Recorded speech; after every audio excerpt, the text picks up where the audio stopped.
Debe estar claro para nosotros siempre que la fe empieza por la predicación de la palabra de Dios. Por eso el apóstol Pablo dice que la fe entra por el oído. Nosotros de alguna manera, desde que somos pequeños, hemos sido educados en la fe. Alguien tuvo que haber hecho la tarea de enseñarnos los rudimentos de la fe, las primeras oraciones, echarnos la bendición, entrar a la Eucaristía, confesarnos. De alguien tuvimos que haber aprendido eso, porque la fe siempre se transmite. Como se transmiten los genes, como se transmite la cultura, como se transmite el lenguaje, como se transmiten las costumbres, se transmite la fe. Nadie puede pensar que puede dejar en estado salvaje la vida espiritual de un niño, pensando que cuando crezca, como dicen hoy algunos adultos, decidirá. Nadie decide nada de adulto si no ha sido educado de niño en la fe. Pero fíjense que con todo y eso, existe hoy un movimiento que busca de alguna manera trabajar en detrimento o en contra de la fe, en contra de todo aquello que tenga como un vestigio, como un sabor religioso. Hoy hay mucha gente que denigra de la religión, habla mal de la religión y considera que la religión es una perversión. Sin embargo, hay personas que pareciera que no conocieran la naturaleza humana o nunca han estudiado sobre ella. El ser humano, por naturaleza, es religioso. Antes de que la predicación llegara, antes de que Cristo viniera a la tierra, ya los hombres, judíos y no judíos, profesaban de alguna manera religión. Los primeros habitantes de la tierra, los más antiguos, cuando todavía no conocían la predicación, no conocían a Dios, rendían culto a la naturaleza. El hecho de que ellos rezaran al viento, al sol, a la luna, que cuando hubiera tempestad ofrecieran sacrificios, eso es una manifestación religiosa en el corazón. Y eso nadie lo puede negar.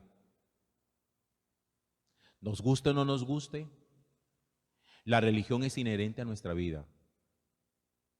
Y todos los seres humanos necesitamos aprender a rendir culto a algo.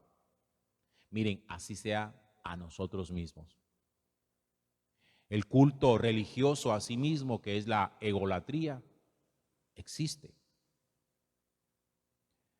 Lo que sucede es que hoy muchas personas le tienen mucho miedo a la predicación, porque la predicación de alguna manera cambia las costumbres, transforma conductas, endereza caminos. Y hoy hay gente que no le gusta eso. Le gusta sencillamente que les dejen andar a la suya, que no haya talanqueras, que no haya prohibiciones, que no haya enseñanza, que no haya culto, que no haya dogma, que no haya moral. Pero como los seres humanos somos religiosos por naturaleza, cuando uno la fe quiere acabarla o la religión monoteísta quiere acabarla, entonces nosotros nos inventamos, que es un invento humano contemporáneo, una religión laica, una religión atea. ¿Qué es una religión atea? Es aquella que se manifiesta en el culto que hoy se expresa, por ejemplo, sobre la naturaleza. Ustedes se han puesto a pensar que la gente ha convertido la ecología en una religión. Hay gente que vive para la naturaleza. No en el sentido de que haya necesidad de cuidarla, que eso es otro discurso distinto. Hay gente que vive para la naturaleza, para los animales, para rendir culto a los animales y a las plantas.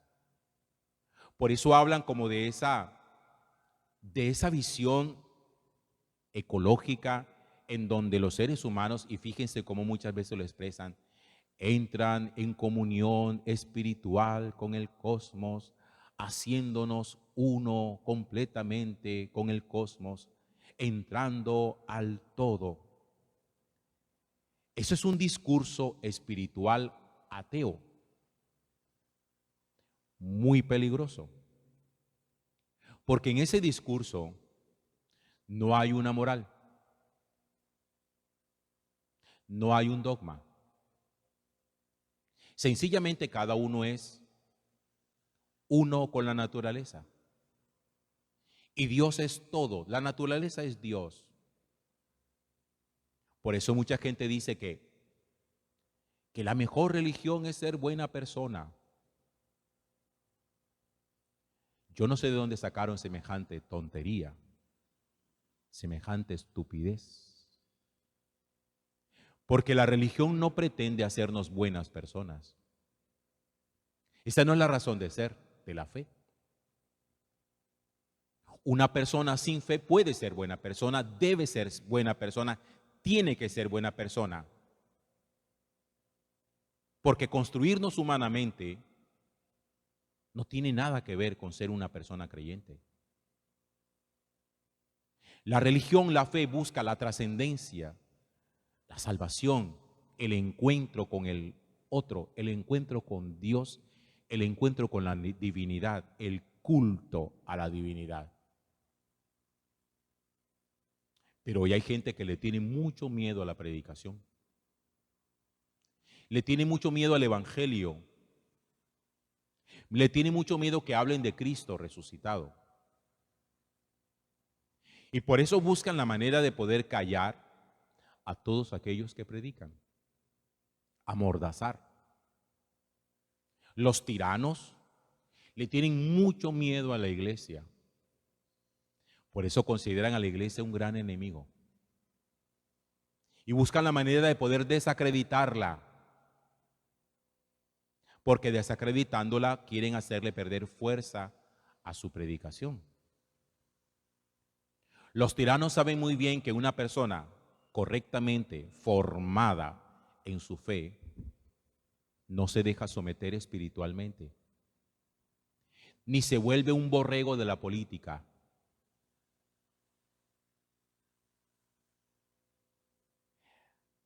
A la predicación mucha gente le ha tenido miedo desde hace muchísimos años atrás. Ustedes han leído el libro de los Hechos de los Apóstoles, lo que nos narra qué pasó después de la resurrección de Jesús y de la venida del Espíritu Santo sobre los apóstoles. No crean ustedes que para los apóstoles, después de estar llenos del Espíritu Santo, salieron a predicar y fueron exitosos. No, como están ungidos por el Espíritu Santo, cualquiera podría pensar, no, esto fue éxito tras éxito. No, Señor. Después de la venida del Espíritu Santo, los apóstoles empezaron a sufrir persecución, amordazamiento, cárcel, prohibición. Porque la gente de esa época, la gente poderosa, tanto políticamente como religiosamente, le tenía muchísimo miedo a su predicación. Y los encarcelan prohibiéndoles predicar. Los azotan prohibiéndoles predicar. Es más, empiezan a matarlos. Si no se quieren callar, ni por la cárcel ni por la prohibición, entonces los vamos a matar. Y empiezan con Esteban. Y después de Esteban empiezan a aparecer muchos mártires. ¿Y cuál era la idea? Callar. Pero mientras más intentaban hacerlos callar, más hablaban. Por eso llega un momento en que cuando a Jesús le dicen, dile a tus discípulos que se callen, Él les dice, si estos callan, las piedras hablan. Pero la fuerza de la predicación, la fuerza de la palabra, la fuerza de la fe, no la detiene ya nadie. La gente poderosa le tiene mucho miedo a la predicación de Jesús. Muchísimo temor. Y por eso en el libro de hoy, de los Hechos de los Apóstoles, en la primera lectura, Pedro y Juan están hablando delante de la multitud y delante de los líderes políticos y religiosos que le preguntan acerca de este hombre paralítico que acaban de curar. Y dice que en vista de que la cosa iba pasando a mayores, se reunieron los jefes del pueblo, los ancianos, los escribas, y entonces se hicieron comparecer delante de ellos a Pedro y a Juan y se pusieron a interrogarlos. Y la pregunta que le hacían era: ¿con qué autoridad, con qué poder o en nombre de quién ustedes hacen lo que hacen? ¿Por qué están haciendo lo que hacen? Y ellos le dicen: miren, porque le hemos hecho un favor a un enfermo, ustedes nos interrogan hoy para averiguar con qué poder este hombre ha sido curado. Eso es lo que a ustedes les inquieta. Que un enfermo haya sido curado, ¿a qué le tienen miedo? A perder poder, a darse cuenta que el poder que ustedes tienen no sirve para poder sanar a un enfermo. Cuando alguien ve amenazado su autoridad, busca la manera de poderla acallar y destruir. ¿Cuál es el miedo a la fe? ¿Cuál es el miedo a que alguien le vea a usted, por ejemplo, orando? Miren, hay gente que le tiene mucho miedo cuando ve que usted es una persona de oración, y siempre, ¿recuerdan que yo he hablado de eso? La pregunta es: ¿cuál es esa rezadera tuya? ¿Para qué rezas tanto? Hay gente que le tiene miedo que usted sea una persona creyente. Hay gente que le tiene mucho miedo que usted sea una persona orante. ¿Y sabe por qué? Porque la persona creyente, la persona orante, siempre se convierte en una lámpara en medio de la oscuridad. Y usted sabe muy bien que quien vive en tinieblas no le gusta que le prendan la luz. No nos pasa, pues, que uno está bien acostadito, la habitación a oscuras, y alguien prende la luz y uno inmediatamente chista y se enoja y apaga eso. Y uno siente que la luz le golpea los ojos. El que vive en tinieblas nunca querrá que haya alguien que tenga iluminación, porque su luz fastidia. Y entonces aquí la cuestión es muy sencilla. O usted apaga su luz o usted la mantiene encendida. Yo sé que hay mucha gente que la ha terminado apagando y dicen: es que para no tener más problemas, mejor, padre, yo por allá no volví. No, padre, que es que como el marido mío se enoja tanto si yo vengo a misa, yo por eso decidí no volver. Le dio gusto al marido en contra de la voluntad de Dios. Cuando el marido se muera, se va a quedar sin marido y sin Dios, por darle gusto al marido. Entonces decida si está dispuesto a mantener su luz encendida.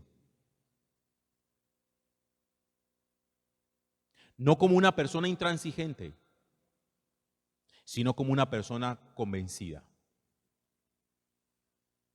y de vivir con mucha honestidad su propia fe. Pero que habrá siempre quien sople su vela para apagársela, siempre lo habrá. Y mira a ver cómo cuida la luz de su fe. Porque hay gente que le tiene mucho miedo a la predicación, hay gente que le tiene mucho miedo a la fe. Por eso, insisto, los tiranos de todos los países del mundo, a los que primero persigue en su tiranía, es a los creyentes. Porque saben que los creyentes son una fuerza que contrarresta fuertemente el poder del mal. O apaga su luz o se mantiene firme. Gloria al Padre, y al Hijo, y al Espíritu Santo. Como era en un principio, ahora y siempre.